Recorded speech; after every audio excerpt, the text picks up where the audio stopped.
хочется сказать спасибо всем причастным к организации, к изготовлению, к установке памятника.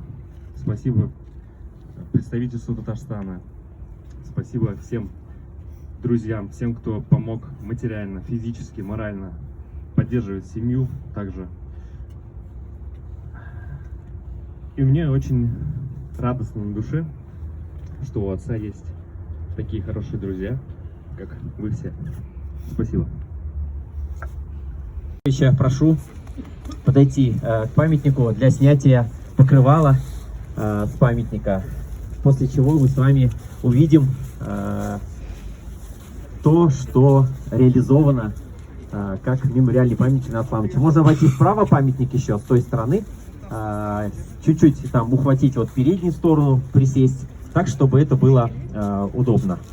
Ну что, бисмилляхи рахмани рахим, на ваш суд мы открываем официально мемориальный памятник народному артисту РСФСР Ренату Исламовичу Ибрагимову. Позвольте мне, пожалуйста, немножечко рассказать вам об изначальной идее этого памятника, как оно было реализовано, чтобы вы немножечко для себя еще поняли, как это все реализовано. Итак, значит, при создании памятника за основу взят мотив из автобиографической книги Рената Исламовича «По морю жизни», который соответствует его прижизненной позиции. Описание памятника следующее. По волнующемуся морю, мы видим волнующееся море в виде стилобата, знаменующему жизнь с ее обстоятельствами Рената Исламовича, парит ладья.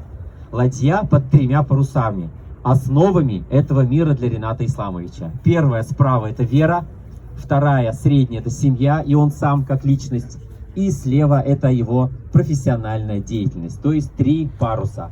Ветер, знаменующий волю Всевышнего и волнующий море жизни, дует в паруса. И только сообща эти паруса под действием ветра, то бишь воли Всевышнего, несут ладью по волнам легко и непринужденно.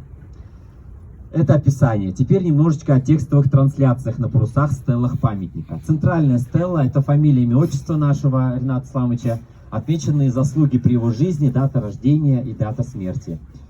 Тут стоит отметить, что все шрифты нанесены определенным напылением и сделаны не черным цветом, а бронзовым, темная бронза. То есть в исполнении памятника нигде не присутствует черный цвет, который Ренат Исламович при жизни не любил. Левая стелла характеризует его творческую составляющую. И здесь звучит любимая фраза Рената Исламовича, написанная им в вышеупомянутой автобиографической книге «По морю жизни» на татарском и русском языках.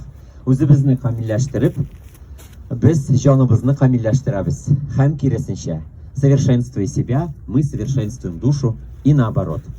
И внизу в основании этой левой стелы изображен нотный стал в виде волн, как образ творческой деятельности Рената Ибрагимова.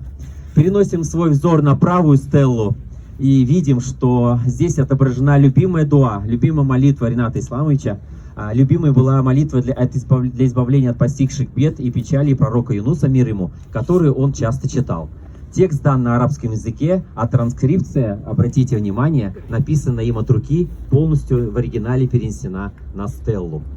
Значение ее: «Нет Бога, кроме Тебя, о Господи, Ты бесконечно далек от всех недостатков, воистину я был из числа ошибающихся». Священный Коран 21:87. И немножечко про техническую часть. Высота, ширина 2,5 метра, глубина 2 метра. Техническое описание — это 3 стеллы в виде парусов, расположенные в 2 ряда на стилобате в виде ладьи, закрепленные на неровном основании в виде моря. Материал — это модифицированный полированный стеклофибробетон. Состав материала — кварцевый песок, кальцит, стеклофибра, полимерные латексные добавки, воск, а также запатентованные компоненты, которые оглашению не подлежат. Является цельной, нераздельной, никакой ветер, никакие осадки, ничего ему не страшно. Почему не белоснежно-белый цвет самого памятника? Потому что он очень маркий, а вот именно чуть-чуть с бронзовым таким отливом, желтоватым, он всегда будет выглядеть чистым, никогда не будет выглядеть грязным. Мы рискнули и сделали его светлым, как вы видите, как Ренат Исламович любил. Это буквально 3-й или 4-й памятник на всем мусульманском кладбище в светлом исполнении. Как видите, вокруг все темное. Мы очень надеемся, что он будет так вот светиться и действительно, как сказала Светлана, напоминать людям о важности, ценности каждой секунды этой жизни. Спасибо большое за внимание.